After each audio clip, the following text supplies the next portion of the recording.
Salam alaikum, bonjour à tous et à toutes. Vidéo importante sur un sujet extrêmement grave dont j'avais déjà parlé il y a environ une dizaine d'années sur plusieurs vidéos où je faisais état du fait que sur un certain nombre de réseaux sociaux, les photos des sœurs ou des sœurs en humanité, enfin des sœurs en islam ou pas musulmanes, peu importe, des femmes, des jeunes femmes, se faisaient voler leurs photos par des individus malveillants sur les réseaux sociaux de l'époque. C'était juste avant l'arrivée des smartphones, ou pendant leur arrivée, mais la majorité des gens n'avaient pas encore de smartphone à ce moment-là. Par contre, presque tout le monde, parmi les jeunes, mais aussi les moins jeunes, disposait de l'ADSL, d'un ordinateur et donc d'Internet. Et de plus en plus de personnes étaient inscrites sur Facebook et sur d'autres réseaux sociaux. Des années auparavant, c'était les skyblogs, donc tout le monde avait Skyrock à un moment donné et tout le monde disposait d'un skyblog, d'un blog sur le site de Skyrock et diffusait des photos, partageait des photos. Et j'avais fait état dans cette vidéo du fait qu'un certain nombre, effectivement, de personnes malveillantes s'amusaient à voler ces photos pour ensuite les partager soit à d'autres camarades malveillants, soit sur des sites pornographiques. Plusieurs articles étaient parus sur ce sujet à un moment donné, sur le fait que beaucoup de photos qui étaient volées sur des blogs, sur Facebook ou ailleurs, finissaient sur des sites pornographiques et y restaient pendant des années. Alors, sur un certain nombre de réseaux sociaux, c'était pas difficile, notamment sur Skyblog, mais aussi sur Facebook. Sur Facebook, aujourd'hui encore, à ma connaissance, on peut tout simplement faire un clic droit, enregistrer sous la photo de n'importe qui, que le compte soit privé ou public, ça ne change absolument rien. Alors certaines personnes pensent que parce que leurs comptes sont en mode privé ou disons restreint, ça empêche les personnes malveillantes de venir à l'intérieur et d'y voler un certain nombre de photos. Or, certaines personnes ne s'en rendent pas compte, mais les malveillants sont parfois aussi à l'intérieur de leur propre famille et de leur propre entourage, pseudo-amis de l'école, du travail ou peu importe, hélas. Alors, il y a eu aussi une autre mode à un moment donné, un peu moins de ce que j'ai pu comprendre.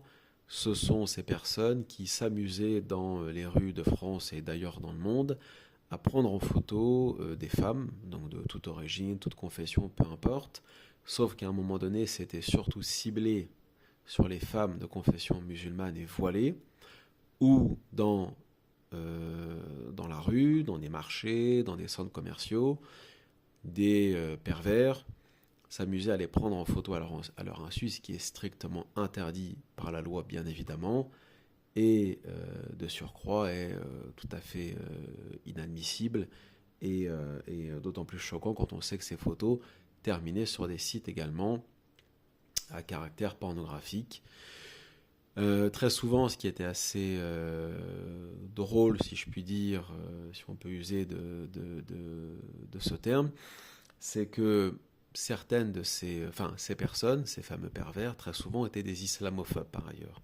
Donc là, on voit la congruence entre les fantasmes coloniaux du passé et les fantasmes de certains identitaires islamophobes d'aujourd'hui qui s'amusent à prendre en photo encore des femmes musulmanes voilées.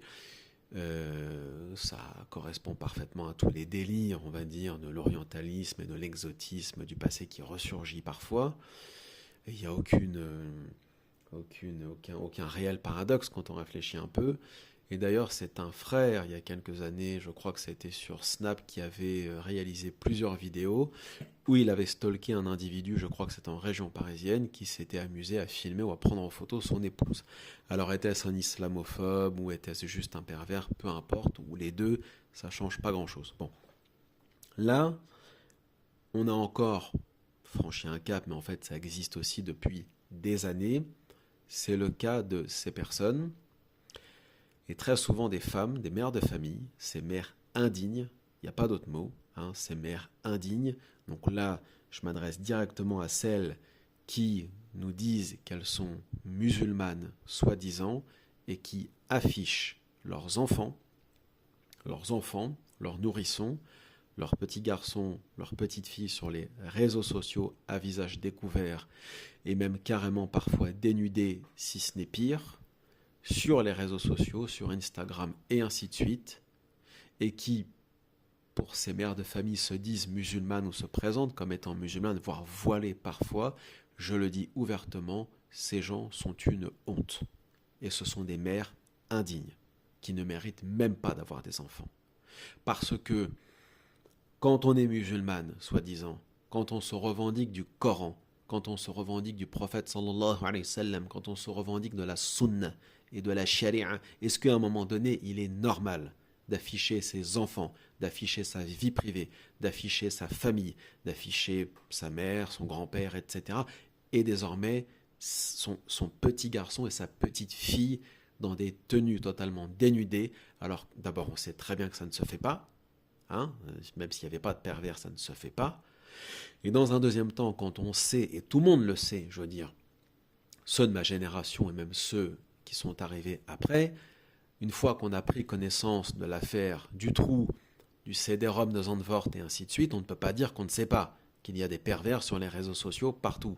Quand on est une femme, musulmane ou pas, et qu'on reçoit à tir à l'arigot des messages du matin au soir d'hommes, de pervers, parfois même musulmans, d'origine maghrébine, etc., dans sa messagerie privée, imaginez un petit peu ce que ce genre de personnes pourrait bien faire avec les photos de vos enfants. Et là, donc, je vous renvoie directement à la vidéo récente d'une interview d'une gendarme qui s'appelle Véronique Béchu, qui vient de sortir un livre, si je ne m'abuse, sur le sujet et qui répond, bon, c'est sur le Figaro, droit tardé, mais peu importe, sur un sujet qui est extrêmement grave, ce que je viens de dire, c'est-à-dire le vol, le captage en quelque sorte des photos de vos enfants, de vos proches sur les réseaux sociaux par votre faute et que vous affichez ouvertement. Et là, je m'adresse aux frères et aux sœurs qui ont des gens dans leur famille qui affichent leurs enfants sur les réseaux sociaux. Vous avez l'obligation devant Allah Ta'ala et devant le monde entier de leur dire, de faire passer le message, de dire à ces gens que ce qu'ils font est doublement haram, doublement illicite. D'abord par rapport à leur Seigneur et ensuite par rapport à ce qu'on vient de dire, à ce qu'il y a derrière, suite au vol de ces photos. Et là où elles se retrouvent. Ceux qui prétendent, encore une fois, être musulmans, musulmanes, et soi-disant protéger leurs enfants, tout en affichant leurs enfants, que ce soit public ou privé, ça ne change rien. On n'a jamais fait ça dans l'histoire récente, avant l'arrivée des réseaux sociaux. On n'a jamais affiché ses enfants nulle part en photographie ou en vidéo dans aucune famille, qu'on soit français de souche, d'origine algérienne, d'origine d'Afrique subsaharienne, qu'on soit musulman pas, ça n'a jamais été fait.